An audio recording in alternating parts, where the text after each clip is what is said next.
Hello and welcome back to Nomios 101. In a previous session we spoke to John Meakin around some of the biggest challenges facing CISOs today and how organisations can get started on a cyber maturity journey. We finished the session touching on visibility in the broader network and the need for NDR to detect malicious activity occurring in the network. I'm pleased to be joined by Fraser Kyne from Arista Networks. Hello, Fraser. Hello. Who I hope will help me and all of us demystify the tech and the hype around NDR. So, Fraser, my first question is going to be, why would an organisation require NDR? Well, there's lots of reasons why, but initially it starts with the fact that a network is the lifeblood of organisations. I mean, two of the most important assets to any business are people and information, and the network links those two assets together. But networks have changed dramatically over the years, and we have more complicated networks. We have increasing agility, scale, speed, but we've got the introduction of cloud. You know, the idea of the perimeter has completely changed. We have people working from home. We have bring your own device. We have integration between IT and operational technology and contractors and so on. And at some point, someone says, what's happening on the network that we don't know about? It's a simple question with a difficult answer. So the purpose of NDR is to be able to pick up as much information as we can from the network, make sense of it, and that really narrows down to two things. It comes down to visibility, and then key to that visibility is context. How do I make sense out of vast amounts of data?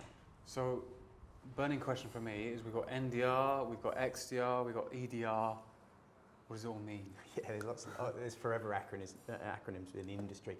Well, the most important thing is that security is a layered approach. It's a jigsaw puzzle. Things fit together, and there isn't a silver bullet. Everyone knows that. So there's different technologies that are designed to solve different things, and they all have a role to play. And organisations will go on that journey depending on their priorities and what their most egregious risks are. But if you look at something like what NDR is specifically designed to solve is the networking aspect of this. It's actually what happens on the network. So we have different elements like EDR, which are focused on the endpoint itself, and then the NDR is focused purely on the network traffic. XDR really is a recognition, largely by the EDR vendors, that having visibility just on the endpoint isn't enough. You need visibility on the network, and this has been evidenced by other research as well, whereas NDR is purely focused on the network, designed to complement EDR, but quite separate. So interestingly, we deem NDR to be further along the sort of maturity curve for our customers. So something that we touched on in a previous episode were we have a number of essential controls that we believe are the foundations to cybersecurity. So that's EDR, SWG, remote access, next generation firewall, and vulnerability management.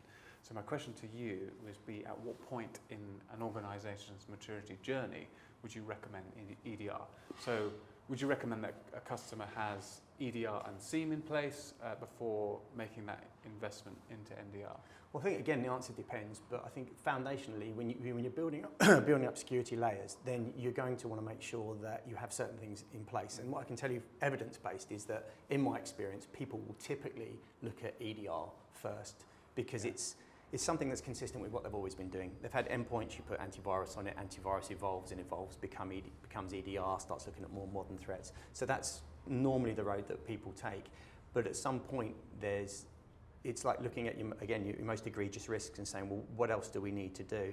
I think what happens with NDR and why it's often seen as something that's further down the maturity curve, is that NDR is also a recognition that we can't just react to threats. We have to proactively look at what's happening on our networks. And that involves things like threat hunting and tools to actually go and ask your network questions, proactively providing protection and not just reactively.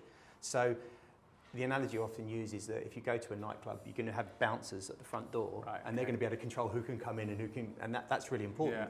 But at some point, you need a CCTV camera, because just because someone's allowed in doesn't mean they're not going to get drunk and do something they shouldn't be doing. And NDR is really about that. How do we go further? How do we see? Particularly because as threats evolve and they become more sophisticated and they become more hidden, you need more sophisticated tools to be able to identify. Right. I do like that analogy of the nightclub. It's quite good. So we've talked about how networks have evolved and why visibility of the traffic in the network is important. But can you tell me about more about how NDR detects and responds to threats? Yeah, so the idea behind NDR really is to take massive amounts of data and make it presentable and usable. And again, the visibility is tied critically to the context behind that.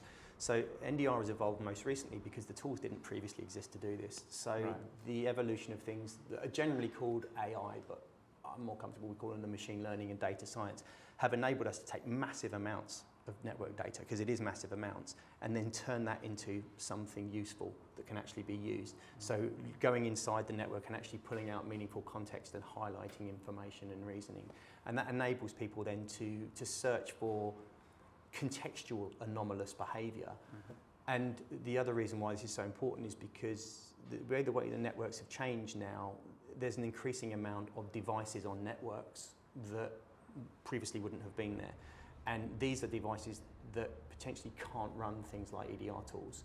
So your smart TVs, smart fridges, people's own devices, things like IP telephones, CCTV cameras and so on. These things need to be presented and understood because they're part of the attack surface, and that's what NDR is really strong with. So interesting. So how does Arista approach NDR, and why would a customer choose Arista over another solution? Well, I think at its heart, obviously, Arista is a networking company, and one of the things that we're seeing is the evolution towards security being built back into the network, and I'll talk about that in a moment. But the approach that Arista NDR takes, which is different, is a recognition of a few different things that are important to the way that you get real context from the network. The first thing is the depth of the information that's gathered. What typically happens with early phase NDR tools is you're looking at information at an IP level. And so all this is important information. We provide that as well. But you're looking at IP addresses, ports, protocols. Important. But this is layers 3 and 4 in the networking stack. Right. What we do differently at Arista is we look at layers 2 to 7. And the reason we go deeper is that then we can understand the context. And why that's important is if you get information that an IP address is uploading information to Google, is that interesting? It's just a DHCP IP address. I don't know. It's just noise.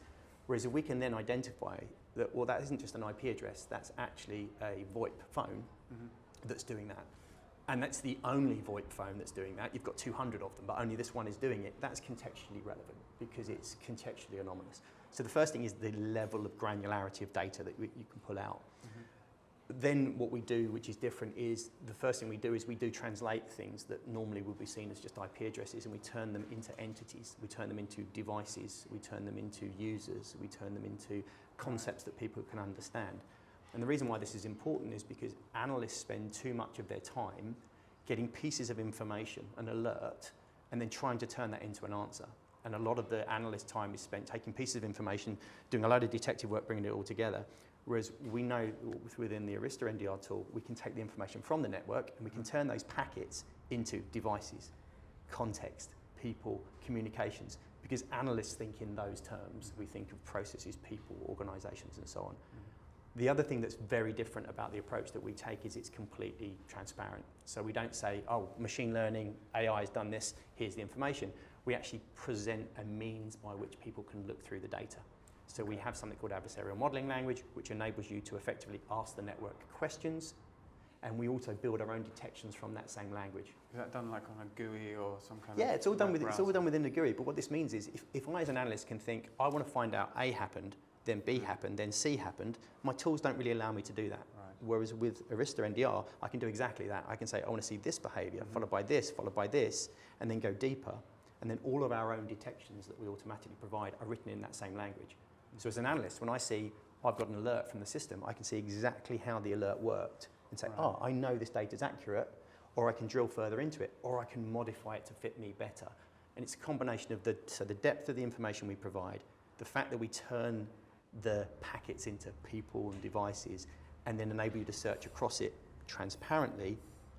The final thing then is we automate as much as possible because people are busy. So we have a tool that enables us to automate as much of the human work as possible to save the human being's time and effort. Excellent. Thanks, Fraser.